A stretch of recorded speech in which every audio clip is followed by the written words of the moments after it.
अरे भाई एफआईज क्या कर रहे हो यार, बहुत हो गया यार। अब तो बड़े दिन हो गए प्रॉफिट का स्वाद चखे। एक्चुअली हमारी बेसिकली जितनी भी ट्रेडिंग होती है वो थोड़ी सी, क्योंकि इन्वेस्टमेंट ट्रेडिंग होती है तो थोड़ी सी अपवर्ड बायस होती है। बाजार भागता है तो मस्ती आती है, गिरता है तो दिक्कत होती है। तो अब तो एफआईज को यही कहना पड़ेगा, रुक रुक रुक, अरे एफआई रुक, कर लिया तूने बड़ा प्रॉफिट बुक, अब तो तू इसको छोड़, लगाने दे मार्केट को ऊपर दौड़, अरे मेरे बाप सुधर जा। अब यही कहना पड़ेगा यार, तूने बड़ा प्रॉफिट बुक कर लिया भाई, हमारी लंका लगा दी है, अब मार्केट को छोड़ दे, इसको ऊपर की तरफ दौड़ने दे। क्या कहे यार, कारण पता क्या है, शॉर्ट करना ना सबसे मुश्किल काम है। उसके पीछे रीज़न है जिसकी मैं आज की वीडियो में चर्चा करूंगा। इस वक्त दिक्कत क्या है, शॉर्ट करने में कोई डर वाली बात नहीं है, बेच देंगे साले दबा के, कॉल बेचो शॉर्ट ही है, लेकिन उसमें कोई बड़ी भारी दिक्कत है जिसकी चर्चा आज की वीडियो में करी है। बाकी यार आपको क्या लग रहा है, आज बड़ा लोगों को उम्मीद थी बाजार भागेगा, ये होगा वो होगा, ठंडा से रहा है और एफआईज ने आज भी बिकवाली करी। अब आपका क्या मूड है, क्या लग रहा है? अब दिसंबर तो गया, एक्सपायरी गई, अब जनवरी की एक्सपायरी का डार्लिंग क्या लग रहा है? फटाफट लिख डालिए कमेंट में, क्योंकि मैं सारे कमेंट पढ़ता हूँ।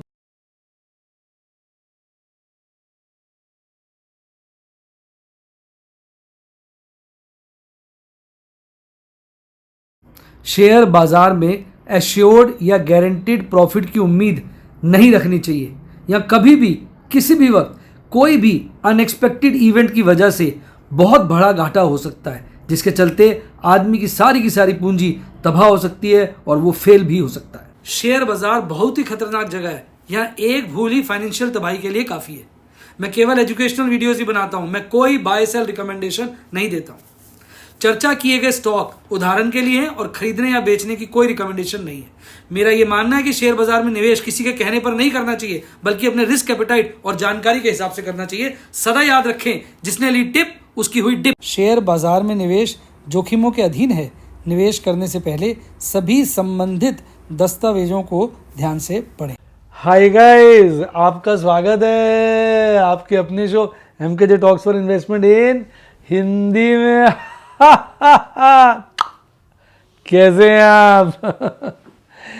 तो आज हम ये चर्चा करेंगे भी शॉर्ट करने में दिक्कत क्या है। देखो, शॉर्ट करने में दिक्कत ये है कि जैसे अभी मैं अपने पॉइंट ऑफ व्यू से बताता हूँ। देखो, मैं अपनी फीलिंग्स ही बताता हूँ। मैंने काफ़ी लॉन्ग कर रखी थी और मैं बाज़ार में संभाल भी रहा था, मुझे उम्मीद नहीं थी इतना बाज़ार गिरेगा। दो तीन बातें हैं, बाज़ार गिरा तो मैंने अपनी लॉन्ग्स अनवाइंडिंग कर दी, ठीक है ना, लॉन्ग को ख़त्म कर दिया।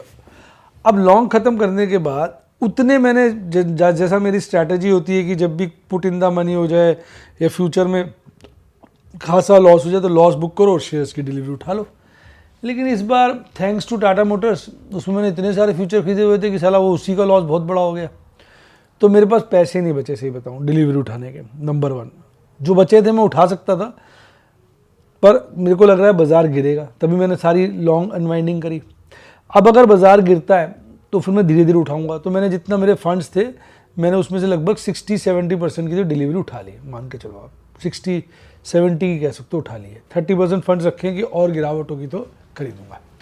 अब जब बाज़ार हमें लगता है गिरेगा तो हमें शॉर्ट करनी चाहिए। अब यहाँ प्रॉब्लम मुझे क्या आती है, अभी मैं चाहूँ तो मैंने काफ़ी सारे टाटा मोटर कलेक्ट कर लिए, मैं चाहूँ तो उसकी कई सारी कॉलें बेच दूँ। लेकिन भाई साहब, मान लो बाज़ार ने बॉटम लगा दी और बाज़ार भाग गया, तो मेरे सारे टाटा मोटर के शेयर तो सस्ते रेट पे निकल जाएंगे ना, तो फिर वो मुसीबत हो जाएगी। तो अंधाधुंध शॉर्ट करना भी ना इस वक्त बड़ा ख़तरनाक है मेरे लिए। इसलिए कई बच्चे कहते हैं सर आप शॉर्ट करके प्रॉफिट क्यों नहीं बना रहे। अब शॉर्ट करके प्रॉफिट बनाने में दिक्कत क्या है ना, कि मैं तो सिंपल शॉर्ट करूँगा, मतलब कवर्ड शॉर्ट, तो शेयर्स होंगे उनकी कॉलें बेच दूंगा। तो जो शेयर अच्छे रेट पर उनकी कॉलें बेचने में कोई दिक्कत नहीं है। अब मैं जितने भी एग्जांपल्स दे रहा हूँ just to explain you, there is no buy sell recommendation. जैसे मैंने वेदांता की 500 की कॉलें बेची थी, कई सारी, उनकी कुछ डिलीवरी भी छोड़ दी थी, 2 कॉलें और बिकी हुई हैं, वो स्क्वायर ऑफ हो जाएंगी, अब प्रॉफिट आ जाएगा। ऐसे मैंने टाटा मोटर की भी बेची, टाटा पावर की बेची थी, क्योंकि ये हाई रेट पे थे। अब ये रेट शेयर भी नीचे आ गए, तो जब शेयर नीचे आ जाते हैं और बाजार काफ़ी गिर गया होता है तो रिस्क ये होता है कि आपने कॉल बेची और शेयर भागा, आपकी कॉल इन द मनी हो गई, आपके सारे शेयर सस्ते रेट पर बिक गए। अब जैसे मैं टाटा मोटर का उम्मीद कर रहा हूँ, जैसे मान लो इसने 1180 का बॉट पीक बनाया था और ये गिर गया, तो नॉर्मल कोर्स में इफ़ एवरीथिंग कीपिंग कांस्टेंट, मतलब कंपनी में ज़्यादा कोई डिफरेंस नहीं है, मार्केट मतलब सिस्टमेटिक रिस्क की बात कर रहा हूँ, अनसिस्टमेटिक रिस्क की बात कर रहा हूँ। अनसिस्टमेटिक रिस्क होता है जो उस कंपनी को डायरेक्टली इफेक्ट करता है, और सिस्टमेटिक रिस्क होता है जो पूरे मार्केट को इफेक्ट करता है। तो अभी तो जो बाजार गिर रहा है तो सारी मार्केट ही गिर रही है ना, तो इसलिए इसको हम सिस्टमेटिक रिस्क की बात करें तो टाटा मोटर अब जैसे मंदा लगा लिया, अब ये बढ़ेगा तो ये 1400-1500 रुपये जा सकता है। फिर मैं बोल रहा हूँ कोई बाय सेल रिकमेंडेशन नहीं है, लेकिन चलो मैं कहता हूँ 1100-1200 ही चला जाए, जो 1200 का इसका रेट है।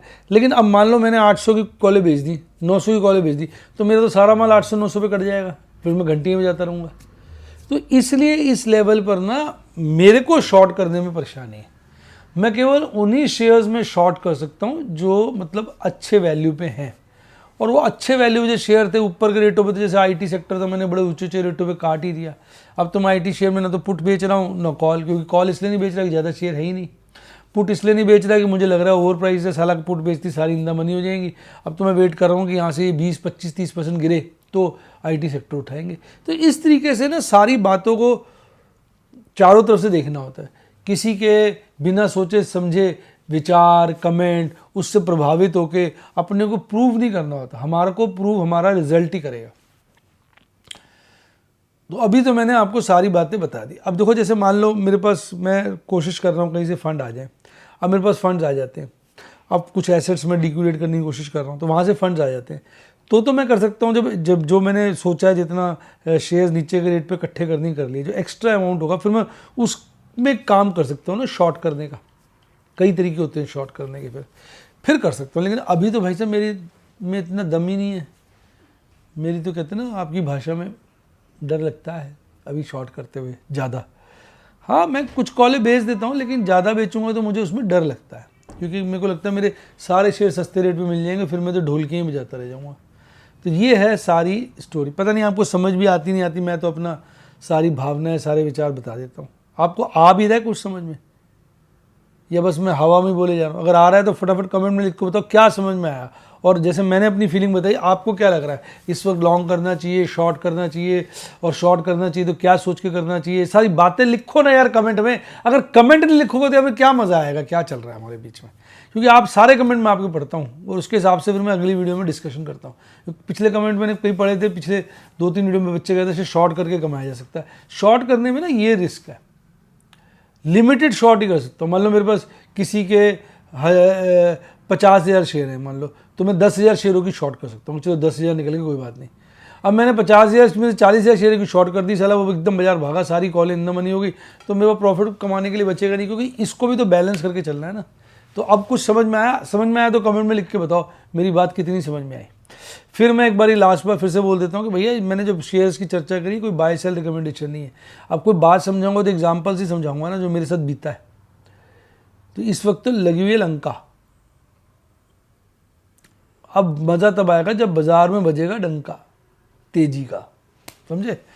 तो बस हम तो उसी की तैयारी में बैठे हैं, उसी का काम कर रहे हैं। तो आइए बाजार की तरफ देखते हैं, रुक करते हैं क्या चल रहा है बाजार में। एफआईज को तो हमने कह दिया ना रुक रुक रुक, अरे एफआई रुक कर लिया तूने, काफ़ी प्रॉफिट बुक, रुक जा, अब मार्केट को दौड़ने दे, तूने अपना तो काम कर लिया। अब देखो आज फियर फिर बढ़ गया, तो बाजार ना बेसिकली डाउनवर्ड बायस ही है इस वक्त मेरे हिसाब से। कल फियर कम हुआ था, आज फियर फिर बढ़ गया। अब ये भी देखो ना, ये कौन सा आज देखो बड़ा नया हाई लगाया है यूए, आपका डॉलर इंडेक्स ने बहुत ज़्यादा नेगेटिव हो गया। क्रूड भी हल्का सा महंगा हुआ पर लोअर साइड पे तो पॉजिटिव है।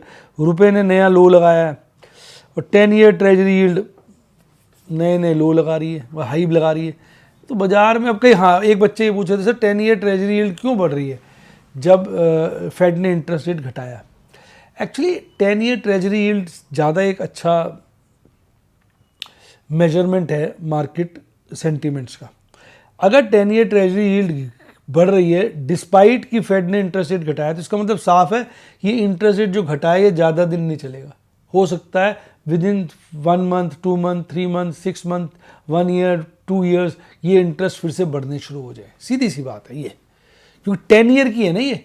10 ईयर वाले तो ये देखेंगे ना, कंसिडर करेंगे नहीं। लॉन्ग टर्म सिनेरियो में ये इंटरेस्ट रेट की गिरावट सस्टेन नहीं करेगी बल्कि बढ़ेगी, ऐसा 10 ईयर ट्रेजरी यील्ड जो बॉन्ड यील्ड है वो हमें इशारा कर रही है।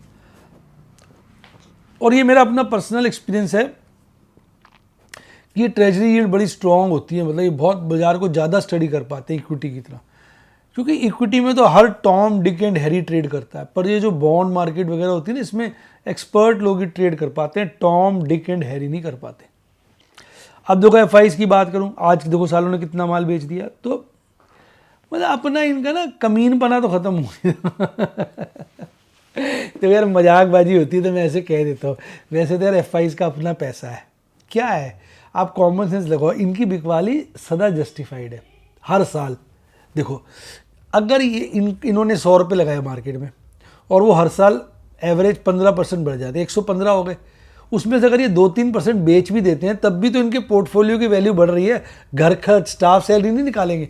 यानी इन्होंने 100 रुपये बाजार में लगाए, पोर्टफोलियो बढ़ के 15% से 115 हो गया, उसमें से 3% का माल बेच दिया तो 112 हो गया। उसकी जब वो माल बेचते हैं तो फिर वो एफएनओ में ट्रेडिंग करके भी, मैंने तुम्हें बताया कई बार, वहाँ से भी कमा लेते हैं। तो 3% तो माल बेच दिया, प्लस 10-15% वैसे कमा लिए ट्रेडिंग करके, तो अच्छा पैसा कमा लेते हैं, इनका घर खर्च बढ़ता रहता है और पोर्टफोलियो बढ़ता रहता है। फिर कभी जब इनको लगेगा बाजार काफ़ी अंडर वैल्यूड हो गया और कुछ इनको खास इंडिकेशन मिलेंगे बाजार बहुत तेज है, फिर झटके से बहुत सारा पैसा एक बारी मिलेंगे दूसरी मार्केट से बेचकर। तो इन्होंने बेचा ही क्या, 1.5-2% माल ही तो बेचा, तो कोई ऐसी बड़ी बात नहीं है लॉजिकली। वो तो हमें नुकसान होता है, बेचते हैं बाजार को घेरते हैं तो हम गालियाँ दे देते हैं, मजाकबाजी कर लेते हैं, पर हिसाब से तो उनका यार राइट है यार, दिस इज़ देयर राइट। आप बताइए मेरी बात से सहमत है कि नहीं, कमेंट में लिखो ये बात। देखो आप कहते हैं ना हार्ट टू हार्ट बात करो, तो उनका राइट है कि नहीं, राइट है भी उनका। वो अपने घर पैसा लेके नहीं जाएंगे, लेके जाएंगे, और वो कौन सा ज़्यादा ले जा रहे हैं, 2-3% बेच देते हैं तो भी तो उनका पोर्टफोलियो तो बढ़ ही रहा है। तो ये एफआईज की अपनी एक बड़ी ज़बरदस्त स्ट्रैटेजी जिसको हम समझ नहीं पाते हैं। और डीआईज तो आज बिल्कुल, आज और कल तो डीआईज ऐसे मरे पड़े जैसे सूसू निकल जाते हैं ना, किसी का पेंटे गीली हो जाती हैं, ऐसे थोड़ा थोड़ा माल खरीद रहे हैं। हमारी पेंटे गीली हो जाती है, समझ में आता है, हम तो छोटे आदमी हैं, डीआईज की भी गीली हो गई है। और मुझे लग रहा है यार अगर ये माहौल थोड़ी देर और चला ना आगे, तो आगे सिप में दिक्कत आ सकती है, फिर बाजार का फॉल बढ़ जाएगा। अच्छा आपको क्या लगता है आने वाले वक्त में सिप मेंटेन रहेगी, बढ़ेगी या गिरेगी? 3 ऑप्शन दे रहा हूँ आपको सिप के, जो सिप करते हैं लोग नॉर्मली म्यूचुअल फंड में, वो बढ़ेगी, कांस्टेंट रहेगी या गिरेगी? फट से अपना कमेंट लिखिए, क्योंकि मैं समझना चाहता हूँ आपकी क्या भावना है इसको लेके। तो ये सारी बातें यार कमेंट जरूर लिखो, अगर मैं डिफरेंट बातें पूछता हूँ उनके लिए अलग, ये 2-3 कमेंट लिख दो, हर बात के लिए कोई दिक्कत नहीं है। तो अभी क्योंकि एफआईज का ना एफएनओ का डाटा नहीं आया, तो फिर ये दोनों चार्ट तो मैं नहीं कर पाया।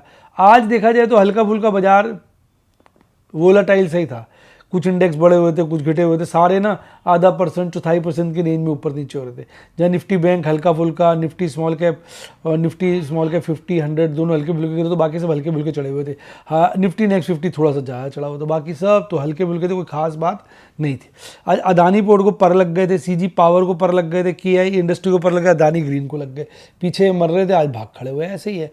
आज एडवांस डिक्लाइन रेशियो तो अनफेवरेबल था, डिक्लाइन ज़्यादा था और एडवांस क्या था, कम था। और गिरने वालों में सबसे आगे कौन था? आज गिरने वाला नहीं डाला, नहीं, दोनों आपने वही डाल दिए, बढ़ने वाली। ये 4 शेयर नज़र तो आ रहे हैं, कौन से हैं बोल दो आप।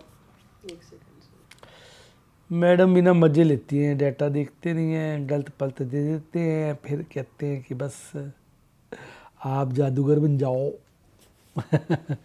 बता दो टॉप लूजर्स 4। H से एक तो हिंदुस्तान ऑयल है क्या?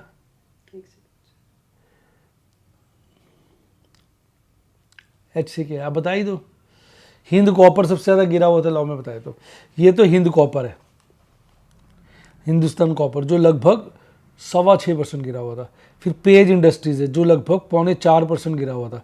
फिर बंधन बैंक, इसकी तो मम्मी पापा कर दिया आज, ये लगभग 3% गिरा हुआ था। PVR आइनॉक्स, ये साला मैंने अच्छा खासा बेच रहा था, थोड़ा सा रह गया, 1700 की रेंज में बेच रहा था, अब साला आज 1336 बिक गया, करीबन 3.25% गिरा हुआ। तो बत्ती तो इनकी लगी पड़ी है। 30 शेयर निफ्टी 50 के बड़े हुए थे, 20 शेयर गिरे हुए थे। फिर भी निफ्टी 50 कुछ कमाल तो कर नहीं रहा, इसका मतलब साफ बात है कि ऐसा ही ढीला डाला था। 23,727 पे बंद हुआ था, 23,775 पे खुलता है, पीक बनाता है 23,854 का, फिर मर जाता है, कई बार बॉटम के करीब जाने की कोशिश करता है, 23,653 का बॉटम बनाकर 23,750, जस्ट 22 पॉइंट ऊपर फ्लैट सी अपवर्ड मूवमेंट दिखा के चला जाता है। अदानी पोर्ट भाग रहा था। M&M मुझे बड़ा अच्छा लगता है, लेकिन M&M को इतना बढ़ा दिया है, इसकी सब तरफ से पॉजिटिव न्यूज़ आ रही है। अब डर क्या लगता है, ऐसे में खरीद लो, साला ये गिर गया 33% तो 2000 पे आ जाएगा। अब M&M जैसा शेयर मेरे दिल को बड़ा भाता है, भाई 1 सवा लॉट ही 1-1.5 लॉट होगा। अब मेरा ना इसको कॉल बेचने का मन करता है, मुझे अच्छा लगता है कि भाग जाएगा तो कॉल निकल जाएगा, गिर गया तो पुट नहीं बेचने का मन करता क्योंकि हायर साइड पे, इसमें गिरावट ही नहीं। क्योंकि मैं आशा कर रहा हूँ कि जब ये सारा बाजार भागेगा तो M&M जैसे शेयर जो है गिर जाएंगे, जो इस राउंड में भाग रहे हैं। SBI लाइफ आज थोड़ा तेज था, श्रीराम फाइनेंस तेज था, थोड़ा मारुति भी तेज था, BPCL, सन फार्मा। गिरने वालों में सबसे टॉप पे रिलायंस। अब रिलायंस में चाहता हूँ 1200 के नीचे आए तो कुछ खरीदारी करूँ, टाटा कंज्यूमर प्रोडक्ट 880 के नीचे आए तो सोचता हूँ खरीदारी करूँ। ये सब जस्ट मैं अपने ख्याली पुलाव बता रहा हूँ। नीचे का मतलब ये ना 880 आ जाएगा तो मैं सोचूंगा 850 तो खरीदूँ, 850 आ जाएगा तो सोचूंगा 800 आ जाएगा तो खरीदूँ, क्योंकि जब गिरता है तो आदमी तो और गिरेगा तब खरीदूंगा। तो ये आदमी की नियति है। तो ये सब बातें जस्ट हम चर्चा कर रहे हैं, इसमें कोई बाय सेल रिकमेंडेशन नहीं है।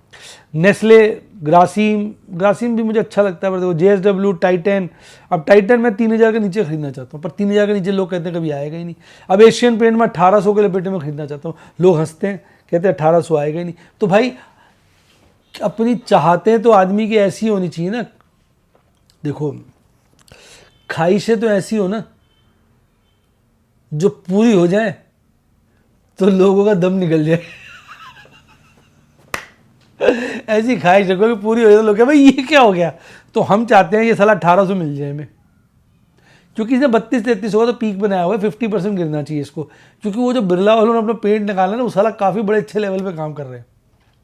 तो इस गिरावट में मुझे लगता है ये साला अगर 1800 क्या देखना, इसका पीक क्या रहा है एशियन पेंट का, देखना 52 वीक हाई देखो एशियन पेंट का क्या रहा है। तो मैं सोचता हूँ एशियन पेंट 50% गिरना चाहिए, मेरी अरमान है। अरमानों पे तो कोई काबू नहीं है ना, वैसे लोगों का अरमान होता है। कई लोग तो सोचते हैं हमारी शादी हो जाए कटरीना कैफ से, माधुरी दीक्षित से, इस तरह के अरमान तो मैं रखता नहीं। मैं तो अपनी माधुरी दीक्षित के साथ बड़ा खुश हूँ। मेरा अरमान है कि ये 50% रेट गिर जाए तो लूँ एशियन पेंट। देखो 30% तो सारे शेयर गिर गए, 50% में इसलिए कह रहा हूँ कि इसको ना बहुत, इसके मार्केट को ही साला बदलने का हो गया है। एक तो वो JSW पेंट वाले भी आ गए, ऊपर जो बिरला वाले आ गए ना वो बहुत ज़्यादा तेज़ है। नीचे होगा ना फंडामेंटल्स में क्लिक करो, नीचे फंडामेंटल है ना, उस पर क्लिक करो ना, आएगा उस पर राइट साइड पे होगा लाइन के। 3422 है। अब 3422 से मैंने 1800 का है, क्या बड़ा का है, मेरे हिसाब से 1700 रुपये के आसपास आना चाहिए इसको, तब मज़ेदारी आएगी इसके अंदर। हालांकि आज की डेट में किसी से भी कहोगे ना 1700 ही आ जाएगा तो वो या तो तुम्हें चाटा मार देगा या तुम्हें पागल समझेगा। पर ठीक है, हमारे अरमान है, कोई हमारे अरमानों को कोई रोक सकता है। अब टाटा रिलायंस मेरा मन करता है 1100 आ जाए तब खरीदेंगे। मैं तो कहता हूँ साल भर साली मंदी चले, अब ना आराम से धीरे धीरे पूरा साल खरीदेंगे। हालांकि आप में से कई बच्चों का मन कर रहा होगा कि आसपास कोई पत्थर पड़ा हो तो सर के सर पे मार दें, साल भर की मंदी की बात कर रहे हैं, यहाँ खाली 3 महीने की मंदी सही नहीं जा रही। भाई ठीक है, मंदी आएगी तो इन्वेस्टमेंट हो पाएगी ना। मैं साल भर की क्यों कह रहा हूँ भाई, साल भर में कहीं से पैसे जुगाड़ करते रहेंगे, धीरे धीरे उनसे शेयर खरीदते रहेंगे जब मन बना लिया। अब मैंने तो मन बना लिया कि अच्छे शेयर खरीदूंगा और बीच बीच में कॉलें बेचूंगा। जैसे मान लो किसी शेयर का लॉट 500 का है तो 1000-1500 शेयर खरीद लिए, एक कॉल 500 की बेच दी, चला गया तो चला गया, नहीं गया तो कॉल के पैसे आ गए। इस तरह से स्ट्रैटेजी बना के चलूँगा। पर उसके लिए शेयर खरीदने के लिए पैसे चाहिए। अब सारे पैसे तो खत्म हो रहे हैं, तो अगर हमें लंबा पीरियड मिल जाएगा साल भर का तो आराम से साल भर में खरीद के पैसे जोड़ लेंगे शेयर। मैं तुम्हें बता दूं, जितना बाजार इस बार गिरेगा ना, अगर साल भर मंदा रहे तो बाजार वहाँ से कम 2.5 गुना हो जाएगा। तो सारे के ना पाप जो होंगे ना धुल जाएंगे सर्फ एक्सेल में, बता देता हूँ तुमको। हालांकि तुम मानोगे नहीं मेरी बात, मेरे विचार से अब सहमत हो कमेंट। आज की वीडियो बड़ी इंपॉर्टेंट है क्योंकि आज मैं हर बार की तरह शेयर्स का नाम 2-4 बोल गया हूँ, पर कोई बाय सेल रिकमेंडेशन नहीं है। आ रही चल जाएगी भाई साहब, अपने अक्ल से खरीदना, किसी के कहने से बात करने से ना खरीदना। अब मैंने कह दिया 1700 आया, साला मान लो 1800 ही आया, तुमको 1700 का आता। अबे मैंने कहा था ना तुम तो 1800 पे खरीदो, तुम्हारी इच्छा, तुम्हारे पैसे। मैं कोई बाय सेल रिकमेंडेशन दो थोड़ी, मैं अपना विचार बता रहा हूँ।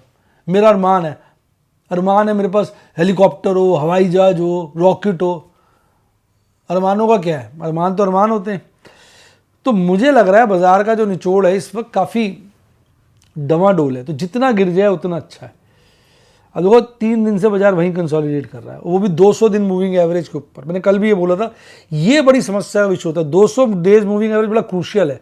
अभी तक 200 डेज मूविंग एवरेज को काटता था और ऊपर चला जाता था, देखो काटा ऊपर चला गया, अब वहां जाके भटकी बैठ गया तोता बन के, साला तोते की तरह बैठ गया, कौवे की तरह बैठ गया, कबूतर की तरह बैठ गया। अब वहां अगर ये बैठा रहेगा ना तो खतरा ज्यादा करेगा, क्योंकि अगर कंसोलिडेट होकर गिरा तो भाई साहब पतलूनी के लिए कर देगा लोगों की। अच्छा, आपका इस बारे में क्या विचार है, कमेंट में लिखो। बड़े दिनों के बाद आज हरा हिस्टोग्राम दिखा है, तो 1 2 3 4 5 6 7 8 9 10 11 दिन के बाद हरा हिस्टोग्राम दिखा है। यानी पहले तो बुलिश क्रॉसओवर वीक होता रहा, फिर बेरिश क्रॉसओवर स्ट्रॉन्ग होता रहा, अब जाके हल्का सा बेरिश क्रॉसओवर वीक हुआ, लेकिन अभी भी RSI 40 के नीचे। तो कोई बाजार में टेक्निकल स्ट्रेंथ नहीं है, आप ये को बस रुका हुआ है बाजार वहाँ। अब ये हम अगले वीक की बात करते हैं 2 जनवरी की। तो 2 जनवरी का मैक्सिमम 23,800 पे है मैक्सिमम पेन, और यही पुट का ओपन इंटरेस्ट हाईएस्ट, और बाजार भी इसके आसपास है। कॉल का ओपन इंटरेस्ट 25,000 पे हाईएस्ट है, पर इन सभी लेवल पे कॉल का ओपन इंटरेस्ट अच्छा खासा है, यानी कॉल राइटर्स को पुट राइटर्स के मुकाबले ज़्यादा कॉन्फिडेंस है। अब अगले महीने की क्लोजिंग की बात करें तो वो भी वही हालत है, उसका मैक्सिमम पेन भी 24,000 पे, 24,000 पे पुट राइटिंग, यहाँ पे कॉल राइटिंग भी अच्छी है, और कॉल राइटिंग 25,000 पे भी बहुत अच्छी है। पीसीआर देखेंगे, वीकली पीसीआर कमजोर है, मंथली पीसीआर स्ट्रॉन्ग है, ये वाली नजर आ रही है। अब 7 जो है एडवांस थे, 5 डिक्लाइन थे। 7 एडवांस का मतलब था कि 7 शेयर बढ़े थे, 5 गिरे हुए थे। 21,233 में बाजार बंद हुआ, 51,233 में निफ्टी बैंक है ना, 51,395 पे खुला, पीक बना 51,740 का, फिर गिरता रहा सारा दिन। 50,951 का बॉटम बना के 51,170 पर बंद हुआ, 62 पॉइंट गिरकर 0.12% की गिरावट के साथ। Bank of Baroda, PNB, federal, Canara, Kotak, SBI हरे में थे। गिरने वालों में AU small finance, IDFC first, HDFC bank और इंडसइंड बैंक थे, इनकी बैंड बजी थी। ये भी वहीं कंसोलिडेट कर रहा है विद बिग विक्स, हालांकि इसका RSI 40 के पार है, पर 40 ब्रेकडाउन इवेंट है, ये भी लोअर बोलिंजर बैंड के पास है। सारी डेटा ये बता रहा है कि बैंड बच सकता है। और मैं बताऊं, दिसंबर की एक्सपायरी हुई है, दिसंबर में सारी पुट्टे खत्म हो गई हैं, क्योंकि दिसंबर की इंश्योरेंस पॉइंट ऑफ व्यू से बहुत सारे लोगों ने पुट्टे ली थी, इंक्लूडिंग माई सेल्फ, सब जीरो हो गई। अब या तो लोगों ने मार्च के लिए या अगले दिसंबर के लिए, ज़्यादा अगले दिसंबर के लिए होगी। तो मुझे लगता है अब ये 3 महीने ना मारने वाले हैं, फिर मार्च के एंड में बाजार को चढ़ाएंगे, क्योंकि अगर मार्च की लोगों ने पुट्टे खरीद रखी होंगी तो उनकी भी एक्सपायर कराएंगे। हैं बड़े शातिर। 51,170 पे निफ्टी बैंक बंद हुआ, उसका मैक्सिमम पेन जो है 52,000 पे है। पुट राइटिंग जो है 51,500 पे, कॉल राइटिंग 54,000 पे, क्योंकि इसकी मंथली एक्सपायरी भी काफ़ी दिन है। अब ये डाटा इतना फ्रूटफुल है। आज मैंने कुछ नहीं किया, PCR 1.11 है, आज मैंने कोई एक शेयर नहीं खरीदा, एक शेयर नहीं बेचा, आज मैं शांत बैठा रहा। अब देख लो क्या आदमी रिकमेंडेशन देखा किसी को, मैं देता ही नहीं, इसलिए बाय सेल रिकमेंडेशन बड़ा खतरनाक है। कई बार बाजार में शांत बैठना बड़ा जरूरी होता है, जैसा कि मैं आज बैठा रहा, बिल्कुल शांत, सांप सूख गया। सुबह मैं उठा, मैंने मार्केट देखी, फिर मेरे मन में विचार आया कि मनोज जी वहीं कंसोलिडेट हो रही है, यहाँ पर जो मैंने आपसे बात करी, देखिए 3 दिन से तू कुछ ना कर, कुछ ना तू कर, चुपचाप तू बैठ, देखता रहे इस मार्केट को, मार्केट ने गिरना है बहुत नीचे, ऐसा मेरे दिल से गाना बज रहा था। तो फिर टाइम पास करना मुश्किल होता है, इसलिए मैं आजकल 10 से 12 जिम चला जाता हूँ, मज़े से जिम करता हूँ। आजकल वेट लिफ्टिंग करके बॉडी बना रहा हूँ, बड़ी मसल्स वसल्स खराब हो गए थे, सब ठीक कर रहा हूँ, बस पेट अंदर नहीं जा रहा है, बाकी सब फिट है। तो उसके बाद क्या होता है, बीच बीच में बैठ जाता हूँ मंडूक आसन में, और मोबाइल जमीन पे बैठ के देख लेता हूँ क्या हो रहा है क्या हो रहा है। मार्केट में नज़र सारा टाइम रखता हूँ, फिर आता हूँ 1:30-2 बजे तक खाना खाता हूँ आराम से, फर्स्ट मील ही होता है। उसके बाद सीरियल लगा लेता हूँ, बीच में हर 15 मिनट में मार्केट में क्या हो रहा है, मार्केट में कहते चोर चोरी से जाए, मार्केट देखने से ना जाए, तो मार्केट तो देख ही लेता हूँ। पर आज मैंने मन बनाया तो कुछ नहीं करूँगा, आज मेरे को मन में आ गया था भाई साहब कुछ नहीं करूँगा, तो आज मैंने कुछ भी नहीं किया, शांति से बैठा। तो ये देखो मेरी सारी बातें, फीलिंग है जो मैंने आपके साथ अपनी ऑनेस्टली शेयर करी है, with big disclaimer, there is no buy sell recommendation, because market is very risky. The thing which is risky in that market we should never give any advice to anybody. हर आदमी को अपना game खुद ही खेलना है। तो ये थी सारी कहानी। अगर आप सीखना चाहें नो बाय सेल रिकमेंडेशन तो आप मेरे व्हाट्सएप के स्टूडेंट बन सकते हैं। फ़ोन नंबर है 7011-323-077 7011-323-077 या डार्लिंग मेरी टीम को कॉल करिए। किस लिए? डीमेट अकाउंट खुलवाना है तो उसके लिए भी, या मेरा कोर्स ज्वाइन करना हो। यूट्यूब पे आप सीधा जाके मेंबरशिप सेक्शन में कर सकते हैं। टेलीग्राम चैनल का लिंक डिस्क्रिप्शन बॉक्स में, उससे वहाँ ज्वाइन करिए। इसी के साथ साथ bye, God bless you, happy investing. और आप स्टॉक मार्केट के बेताज बादशाह बने।